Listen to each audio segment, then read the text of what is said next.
Hi, this is Nicole Rivera, and you're listening to the Stop Writing Alone podcast. To know me is to know that I love writing prompts, and I could do an entire episode on the benefits of writing prompts and the things that can be learned from writing prompts in general, which is why I laughed when I saw this latest issue of the Writer's Digest that had a whole article on writing prompts that teach. I said, yeah, well, all writing prompts teach. But reading the article, having it in the back of my mind, going through Story a Day May, seeing there's just so many different things going on this week where this idea of writing prompts that teach just kept popping up for me. And so what I wanted to bring to you this week are 3 different writing prompts / exercises that teach from my last week. 3 different things that I was exposed to in the last week that are teachable moments, that are replicatable. That's definitely not a word. I just totally made that up. Things that you can replicate for yourself if you haven't done this already. But even if you have, you can do it again. And the first one does come from Story a Day May. I loved, was it this week? I guess it was this past week. It was the 7th. No, the 8th. So what was that? That was Sunday. That was this week.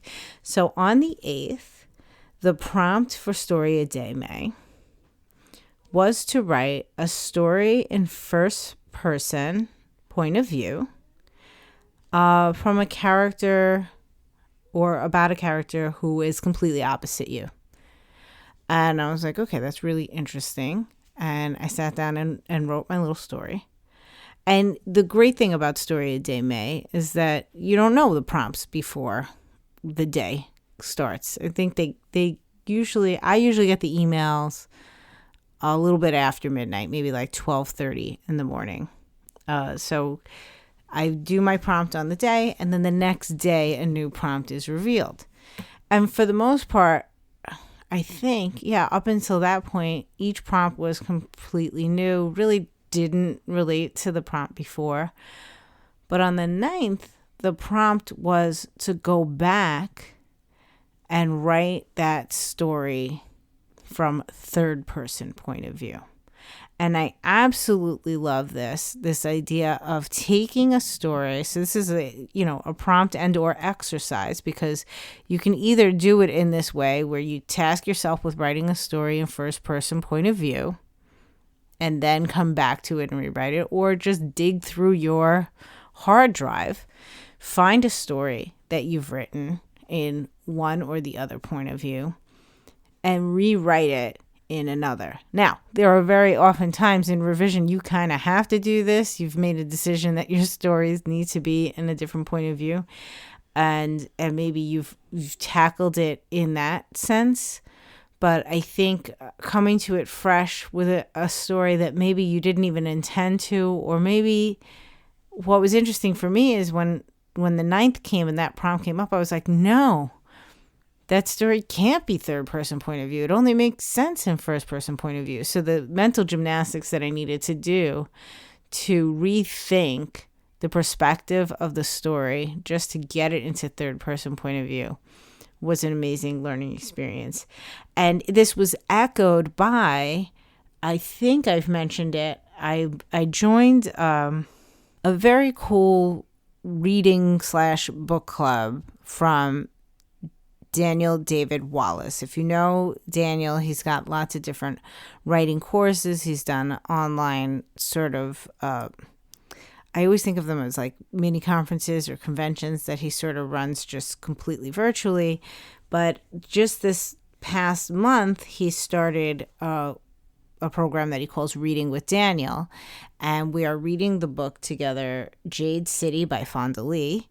And every week, Daniel is putting out a newsletter reflecting upon how Fonda Lee writes her story, how she presents the story. And he's reading it along with us. It's not like this is a reread for him, but it's a fascinating look at writing from the perspective of a reader. So I like to call this reading with a W-R-E-A-D-I-N-G, where I'm reading with my writer hat on and really like looking to see what I can learn from the text. And what was really interesting was in this, I think it was the second newsletter, where we were looking at the early chapters of the book, which is written in third person. Daniel actually took a section or two of the book and said, now imagine if this were written in first person, and see the choices that Fonda made, slipping between first person and third person. She stays in third person, but she brings it closer to the protagonist and then pulls it out. Just really interesting stuff. And so when Julie Duffy came up with this prompt echoing this sentiment of shifting between points of view, I was like, whoa, I feel like the universe wants me to learn this lesson this week. But it's really, really great teaching, whether you do that by looking at text, as we're doing in the Reading with Daniel, and trying to imagine how that exposition would change if it were in a different POV, or just sitting down with your own writing and taking on that task and trying to write it. And I think the great thing about the Story a Day May challenge was that it wasn't a huge piece of work. You know, since we're writing a story each day, I mean, at least for me, I'm sure many people are in the same boat. We're talking about flash or microfiction. It's not like I have to rewrite this behemoth piece in one day. So a very, very interesting prompt to learn from. If you struggle with deciding what point of view to write in, this is something you should definitely try out for a story that you are not, 1,000% invested in, just some fun prompt, and see how does the story change? What are the things that you like that third person point of view brings to the story? What are the things you like that first person brings? I mean, my goodness, if you want an extra challenge, you could try to do second person as well. But anyway, that was the first one that I thought of that is a real teachable moment, and something that you can take on at any moment using any prompt or story in your arsenal. The second one that I wanted to share with you is actually from the Writer's Digest issue, because it's really unique sort of form to write in. And just so you have it, this is the May-June 2022 issue of Writer's Digest, and the article begins on page 12. And it really just talks about how writing prompts can be used for more than inspiration. With deliberate practice, they can help you explore specific writing skills, like incorporating technology into your fictional world. And many of the prompts that they provide, and this article was written by Eigner Lauren Wilson, many of the prompts that they provide are technology based. So the first one that I wanted, I'm just going to share one from the article for you, and this happens to be the first one. The prompt says, write a story in the style of a manual about the relationship between the world's last honest aerospace engineer and the AI colony ship they are tasked with building, as the greedy world is ravished by a disease the engineer helped unleash. And really, to me, the teaching really all comes from that first line. Write a story in the style of a manual.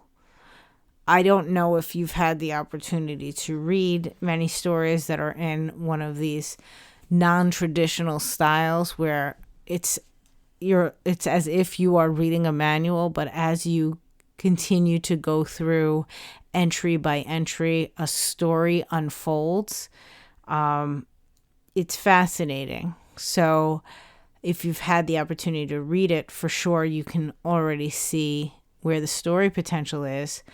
But the learning in that is really talking about, like, what are the things that need to be said on the page in order for story to glean through? What are the things that can be left out? Anytime you change form, in flash fiction, we often talk about the list story, where somebody just writes a list of things, whether it's a to-do list or, any kind of list, a bucket list, and you read between the lines and get the story behind the list. The same thing can be done with something like a manual. I will just read the section here that Wilson adds. It says, what you need to know. Like designing a human character, writers need to pinpoint their robots or AI's primary purpose. The biggest difference is that, unlike humans, robots will follow their purpose and rules to the end. While writing your story, focus on the rules, objectives, language, and tasks the engineer may want to have the ship to do. For the ship, what laws does it abide by, and what language does it follow? By placing the added constraints on yourself to write an experimental story form, you'll be designing a robot for AI character without even realizing it. So again, right there, they're explaining what you can do by selecting specific rules or procedures that either the ship or the AI have to follow. You are, in essence, telling the story. What are the new rules of this world? What are the rules that this engineer would think need to be in the manual for this current world that we're in? So that's just one example of what's in the magazine. If you have it, it actually goes on a couple of pages here. So there's a number of prompts, but like I said, they're all technology based, but for each prompt that Wilson gives us, they also give us the explanation as to, the things that you need to think about while engaging in that prompt, and the things that are going to help you write a story in that form, whatever it is per prompt, per exercise. The final example that I wanted to share with you of a prompt or exercise that is a great learning moment, a lesson that you can glean from, it comes from Story Cauldron, which is a Substack by Jackie Dana. Jackie is in the Stop Writing Alone community, has been for a very long time. And she's a part of another group on Substack, which is called the Fictionistas. It's a group of writers who write fiction on Substack. That's their Substack newsletter, is a fiction-based newsletter. Substack, if you aren't familiar, is just another platform similar to, let's say, Medium, where people can come and write about any topic that they like, but they're people that come to engage with Substack will subscribe to their writing in order to get it delivered directly to their inboxes. But then there's also everything goes up on the Substack platform.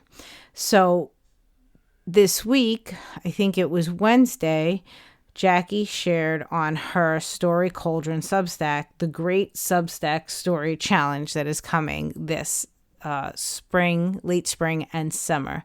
And basically what it is that 13 different fiction writers on Substack are going to do what I like to call like a round robin writing prompt exercise. Now, we used to do this in the Staten Island writers group when we were meeting regularly in person, that we would start with a prompt at the beginning of basically we would have our meeting, and in between the meetings, which were monthly, we would do a round robin where the first person that was writing would start with a prompt. They would have to write a certain number of words, whatever it was. I don't even remember. Maybe it was Nope, I'm not even going to take a guess. It wasn't too long. And I believe they had a week to write. And then the next person would pick up that story from wherever they left off. And then they would have a week, and the next person would pick up that story, and so forth, until the last person went on that final week before our next meeting, and then we would read the story at the meeting that was completed. So what they're doing in the Great Substack Story Challenge is similar, that there are 13 different writers that have fiction-based Substacks, and they are each going to write a piece of the story. And I'll put a link in the show description for Jackie's post about this, because you will see the dates. I believe it starts on May 26th. I don't remember whose Substack it starts with, but you will go to that person's Substack and get the beginning of the story. And then on the following week, the next person will pick up the story. And it's kind of like you'll get to see how the story develops with all of these different writers. If you have an opportunity, if you're in a writing group where you can convince everybody to get in on this, this is a fantastic learning experience in terms of collaboration, in terms of, I mean, it's the ultimate prompt. When I would be faced with, it's not too bad if you're the first person writing in something like this, it's just like writing on a writing prompt.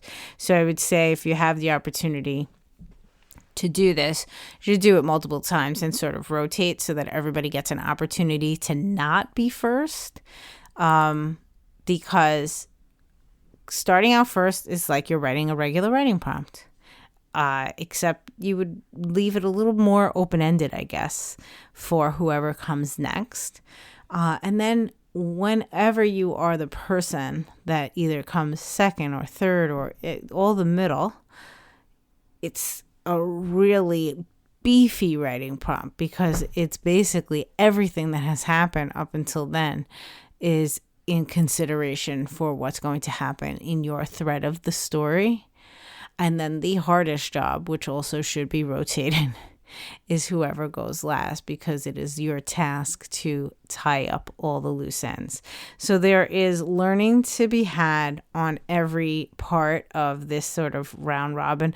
I'm very curious to see how this goes with the Substack group of 13 people. It's kind of incredible.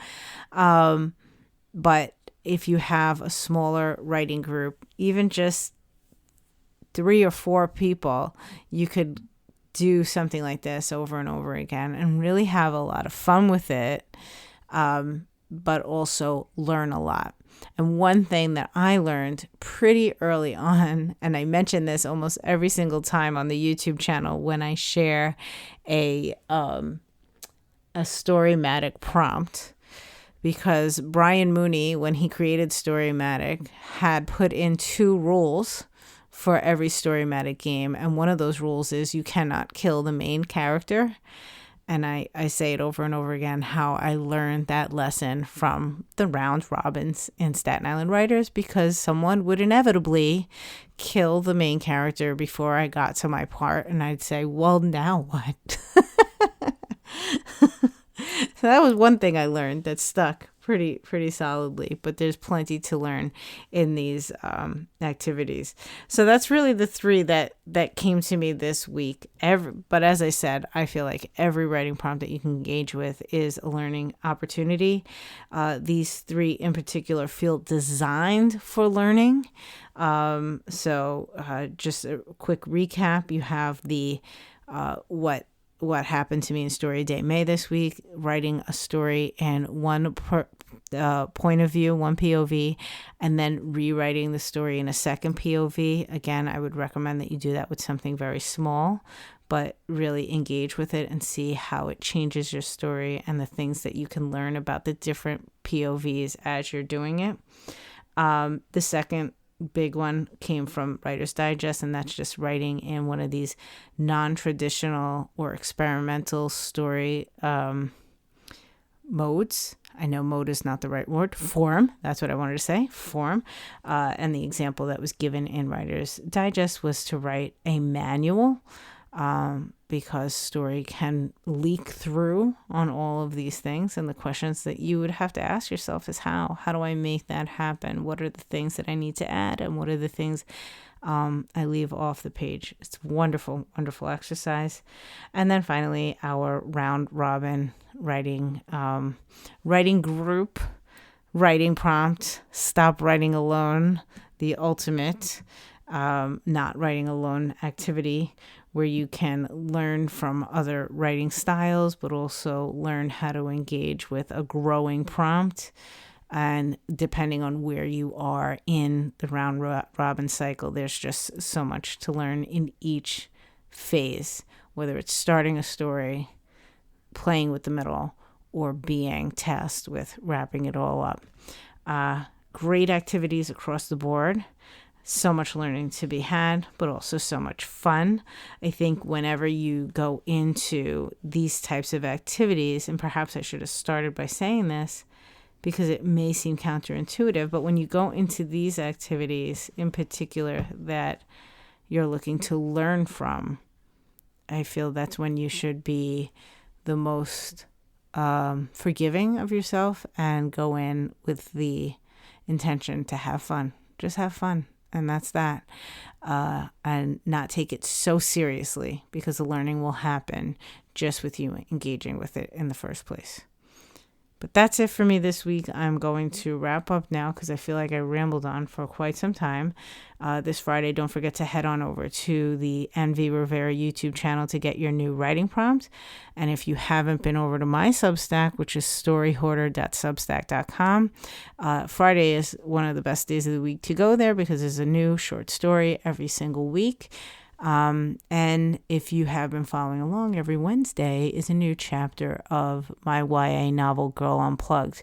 This past Wednesday, I released chapter 16, and all the chapters are there on the Girl Unplugged section of the page in a post called Table of Contents. So if you are just starting out, you can go right there and read from the beginning all the way through. But yeah. That's it. Have a wonderful week. Happy writing, happy learning. And I will talk to you next Thursday.